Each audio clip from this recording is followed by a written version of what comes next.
नमस्कार, मैं कुमार सानू। आज 2024 के लोकसभा चुनाव को लेकर हमारे साथ में डॉक्टर उमेश सर जी हम हमारे साथ जुड़ रहे हैं। हम इनसे आज बात करेंगे। आज जैसे जैसे चुनाव की जो टाइमिंग है वो करीब आते जा रहे हैं, वैसे वैसे ही मतलब चुनावी जो माहौल है पूरी मतलब तरह से मतलब गरमाया हुआ है। और इसी के मुद्दे पे आज हम नवादा लोकसभा सीट के लेकर हम हमारे साथ में जुड़ने के लिए आए हैं। हम इनसे यही मुद्दे पे आज खास मुद्दे पे बात करने के लिए हमारे साथ जुड़ रहे हैं। सर, सबसे पहले अपना परिचय बता दें। थैंक यू, बहुत बहुत धन्यवाद। आपने आमंत्रित किया, इसके लिए शुक्रिया मैं अदा करता हूँ। मैं डॉक्टर उमेश प्रसाद और मैं नवादा का ही रहने वाला हूँ। और सर ये बताइए, इस बार जो नवादा का लेकर चर्चा हो रहा है, आपका क्या अनुभव लग रहा है, मतलब इस बार नवादा को लेकर इसके बारे में? देखिए, सबसे पहले बड़ी बात यह है कि नवादा वासी जितने भी सांसद हुए, विधायक हुए, वो ठगा सा महसूस कर रहा है। इसलिए कि जो नवादा का विकास होना चाहिए, चहुमुखी विकास होना चाहिए, जो उम्मीद थी जनता की, वो जनता की उम्मीद रह गई है। और चूंकि जब तक नवादा का विकास नहीं होगा तब तक जो है सो वो नवादा जो है सो विकसित नहीं होगा। तो सबसे पहले मैं आप लोग को यह बता देना चाहता हूं कि नवादा में जो संसाधन है, जो पर्यटन स्थल है, जैसे कुमियातरी का दृश्य बहुत ही मनोरम है, वहाँ पर्यटक का स्थल विकास होना चाहिए। उसके बाद कौआ कुल का शेखो देवरा, जहाँ जेपी जयप्रकाश नारायण ठहरे थे, वो जो इलाका है बहुत ही अति रमणीय है, वह भी सौंदर्यीकरण होना चाहिए। और साथ ही साथ एक जो है सो वन्य प्राणी के लिए वहाँ बहुत सारे प्राणी हैं, बाघ भी हैं, चित्ते भी हैं, भालू भी हैं, अन्य बहुत सारे प्राणी हैं। इसीलिए वन्य जीव आरण्य होना चाहिए। तो लेकिन इस पर किन्हीं का ध्यान नहीं है, कोई नेता का ध्यान नहीं है, चाहे वह सांसद हो चाहे वह विधायक हो। नवादा वासी हमेशा ठगाता रहा है। उसके बाद यहाँ बहुत सारी संभावनाएं हैं, विकास की बहुत सारी संभावनाएं हैं। जैसे देखिए, यहाँ के लोग पलायन कर रहे हैं। क्यों पलायन कर रहे हैं? क्या कारण है जो कि पलायन कर रहे हैं? सबसे बड़ी बात है कि कुटीर उद्योग और लघु उद्योग जो है सो विकसित नहीं होना, ये सबसे बड़ा कारण है। और रोजगार नहीं पैदा होना सबसे बड़ा कारण है। चूंकि रोजगार जब तक नहीं मिलेगा तो निश्चित है कि जो यहाँ के युवा वर्ग के लोग हैं वो अन्य जगह जाएंगे। चूंकि जब तक रोजी रोटी का सवाल है, पेट का सवाल है, पेट भरने के लिए तो पलायन करेंगे। तो कोई भी विधायक और सांसद इस पर ध्यान नहीं दिए।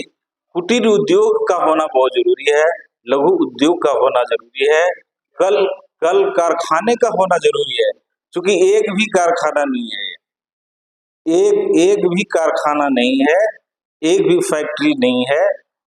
और जब फैक्ट्री और कल कारखाने नहीं है तो निश्चित है कि यहाँ के लोग बेरोजगार हैं और युवा पीढ़ी के लोग तो आक्रोश में रहते।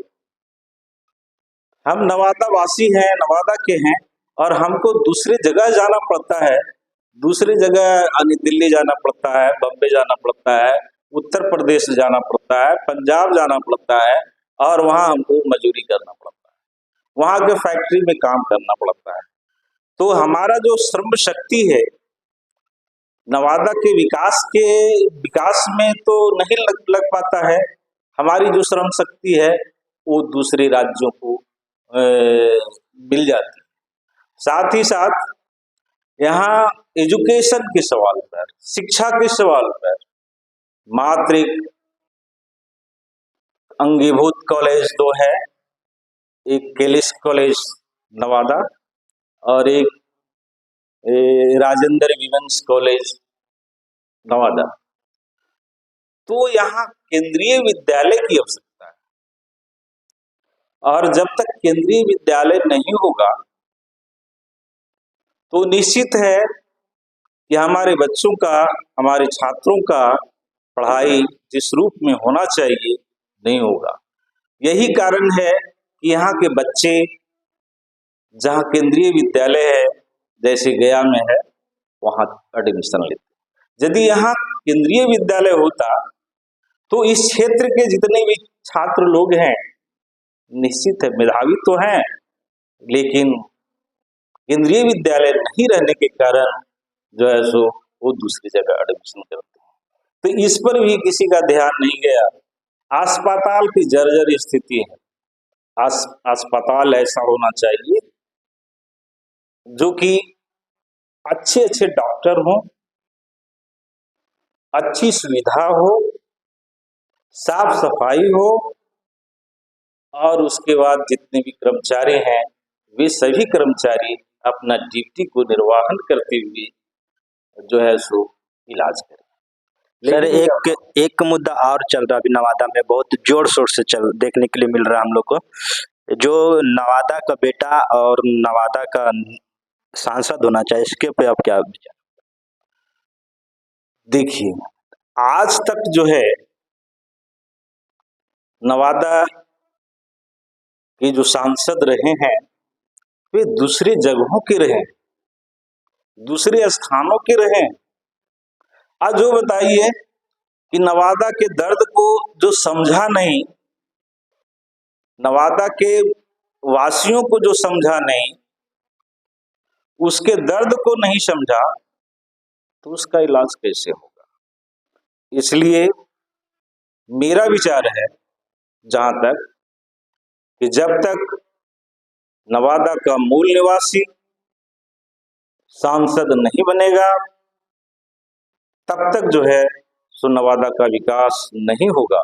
इसलिए कि सांसद के पास 5 करोड़ रुपए विकास करने के लिए आता है, और रुपया कहाँ चला जाता है आज तक नवादा वासियों को पता नहीं। सर अभी जो वर्तमान में सांसद है चंदन सिंह, उनका कोई ऐसे कार्य के बारे में बताइए जो कि बिहार नवादा में अभी तक उनके कार्य हुआ है, एक आध। ऐसे तो हमें मालूम नहीं है और इस पर हम विशेष कुछ नहीं कहेंगे, चूंकि चिराग जी तो सांसद हैं नवादा के, लेकिन अभी तक हम उनका चेहरा नहीं देखे हैं, चंदन जी का चेहरा नहीं देखे हैं, कैसी आकृति है, कैसा व्यक्तित्व है उनका, और क्या विजन है, उस विजन को भी हम नहीं जानते। इसलिए चूंकि वो, जब कोई भी नेता, चाहे वह लोकसभा का हो, चाहे वह विधानसभा का हो, चाहे वह पंचायत स्तर का ही क्यों नहीं हो, जब तक नेता अपने जनता से, अपने वोटर से जब तक रूबरू नहीं होगा, उसकी समस्या को नहीं सुनेगा और सुन करके उसका समाधान नहीं करेगा, तो नेता कैसा? तो इसलिए मैं चंदन जी को ये कहना चाहूंगा, माननीय चंदन जी को, कि वे जो हैं वो नवादा में यदि अपना अब क्या उम्मीद लग रहा है? अब तो टाइम उनका लास्ट होने वाला, अभी भी क्या आपको उम्मीद लग रहा है को कुछ करेंगे नवादा के लिए? नहीं, ऐसा तो नहीं है, क्योंकि दर्शन अभी नवादा वासियों को नहीं हुआ है, तो हमें ऐसा लग रहा है कि वो कुछ नहीं कर पाए। तो चंदन जी का बारे में सुन रहे हैं कि जो नवादा रेलवे स्टेशन है, जहाँ पे जाम की समस्या होता है, वहाँ पे के फंड के द्वारा ब्रिज बना दिया गया है। देखे हैं आप कभी नवादा? नहीं, मैं तो नहीं देख रहा हूँ। तो बोले हम ब्रिज बना दिए, पेपर भी दिखाया। अच्छा अच्छा अच्छा, तो मान लेते हैं पेपर की बात को, लेकिन हम देखे नहीं है कि ब्रिज बनाया और कौन कौन से विकास का कार्य किए हैं, इसके बारे में भी मुझे जानकारी नहीं है। सर इस बार 2024 के जो कि एक तरफ है बेरोजगारी का मुद्दा लेकर चुनाव लड़ रहा है, एक तरफ राम मंदिर को लेकर, मतलब दोनों चुनाव में इस बार 2024 का सबसे अहम मुद्दा दोनों में सबसे भारी कौन पड़ेगा? देखिए, भारी का जहां सवाल है तो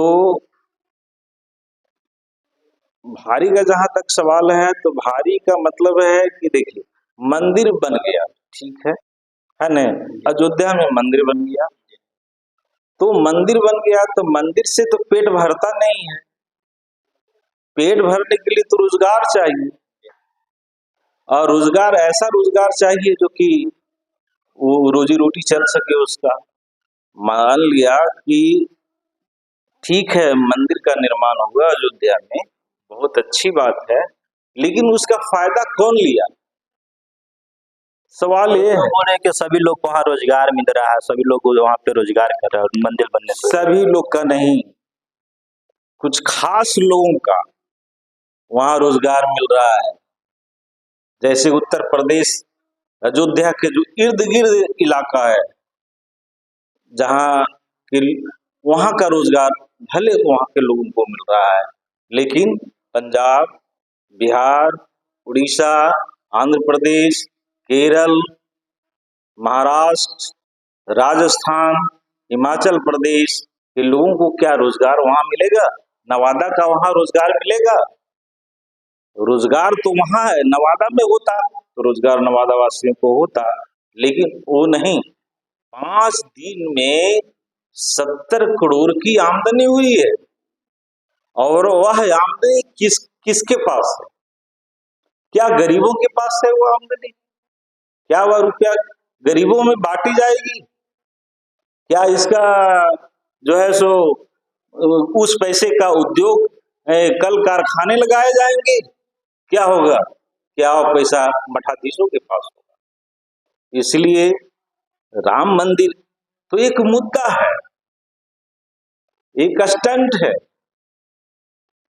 लेकिन मैं ये कहना चाहता हूं कि ठीक है, तो राम मंदिर से इनकम हो, उसका विकास में लगना चाहिए, उद्योग बनना चाहिए, कल कारखाने। लेकिन मोदी जी से कौन हिसाब लेने वाला है? और जो भी हिसाब या कोई रोजगार या किसी भी तरह अन्य किसी भी चीज के लिए जो बातें करते हैं उसके ऊपर में मतलब एफआईआर हो जाता है, कौन बात करेगा?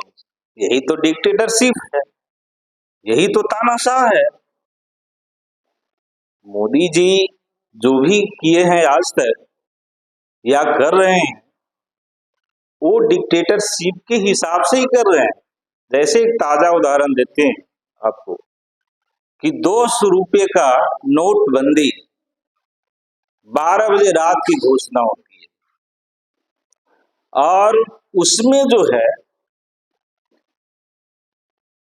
कितने गरीब लोग जिसके पास कम पैसे थे, लाइन में लग करके बैंक में जमा, कितनी परेशानी।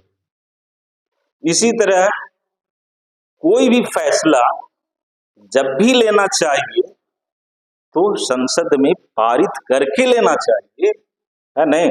दोनों सदनों में विधेयक ला करके लेना चाहिए, तब वो सही होता।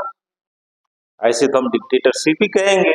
सर एक और बहुत बड़ी मुद्दा इस बार चल रहा है, एक सवाल और मेरी है, जो कि मतलब आज लगातार राजनीतिक पे मतलब जो 4% के लोग हैं, 12% के लोग राज करते हुए आ रहे हैं, और जो ईबीसी SC ST मेंटेलिटी का जो लोग हैं वो इस चीज से बहुत पीछे है।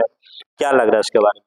देखिए, जब तक जागरूक नहीं होंगे, जब तक अपने अधिकार के बारे में नहीं समझेंगे, जब तक अपने कर्तव्यों के बारे में नहीं समझेंगे, तब तक गरीब का गरीब ही रहेंगे। इसलिए नवादा वासियों को सबसे पहले जागरूक होने की जरूरत है, सोचने की जरूरत है, समझने की जरूरत है कि हम क्यों विकास नहीं कर रहे, इसका क्या कारण है। पहले कारण की ओर जाना चाहिए। इसी जगह आपका बगल में नालंदा है, आप देख लीजिए वहां की क्या स्थिति है, क्या दशा है, क्या दिशा है, और नवादा की क्या दिशा है और क्या दशा है, तुलना कीजिए।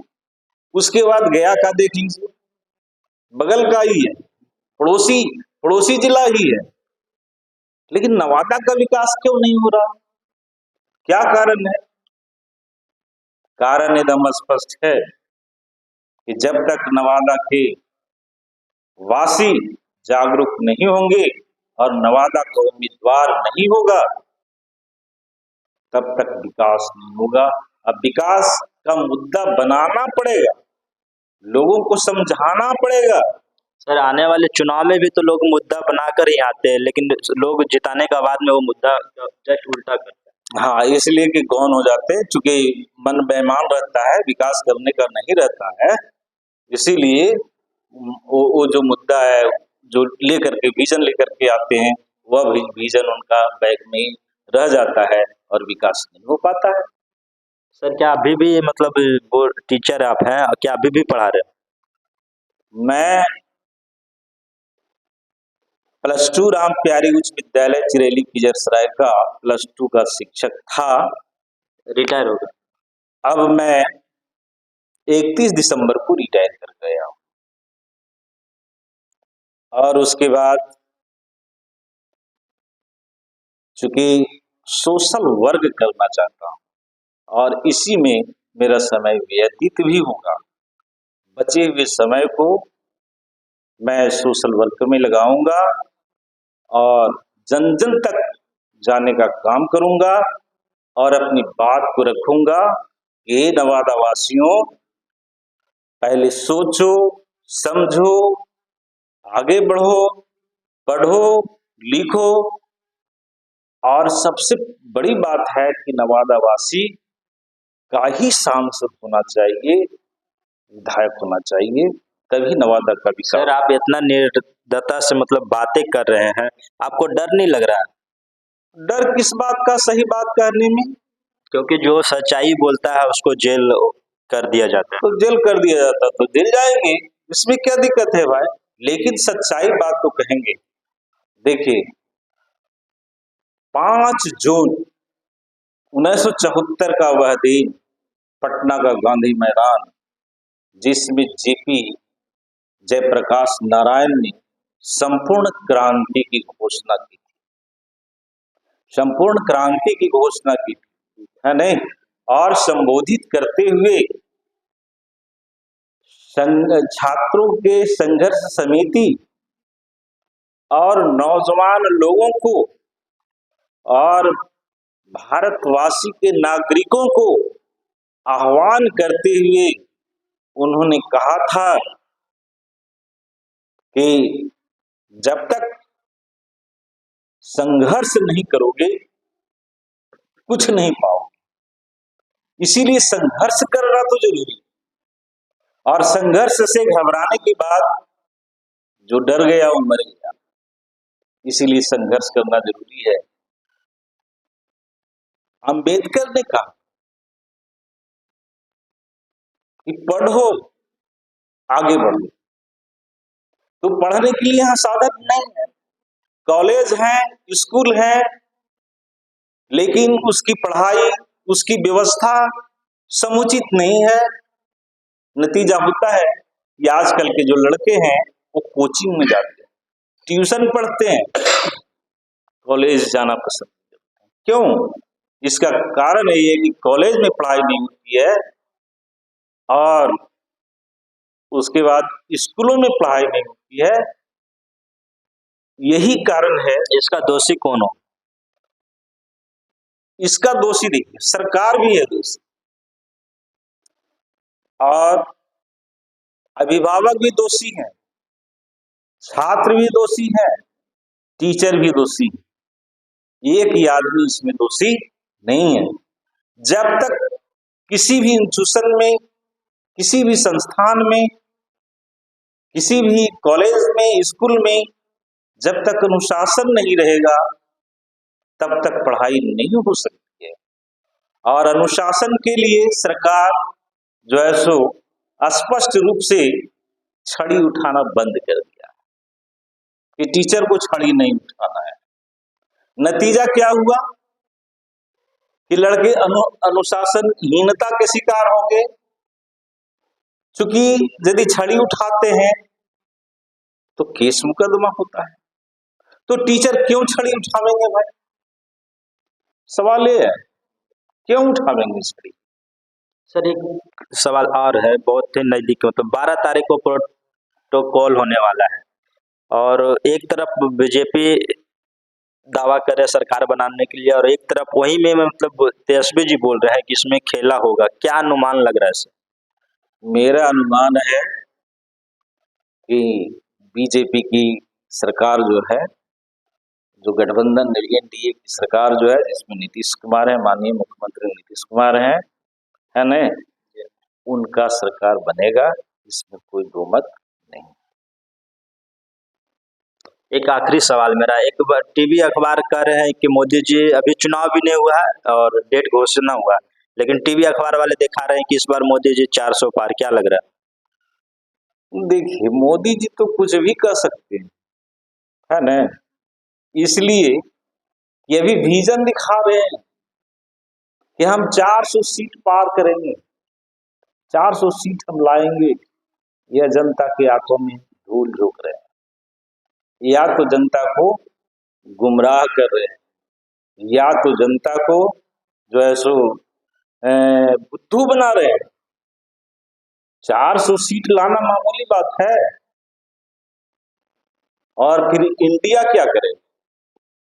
सवाल ये है, क्या इसका एको सीट नहीं आएगा?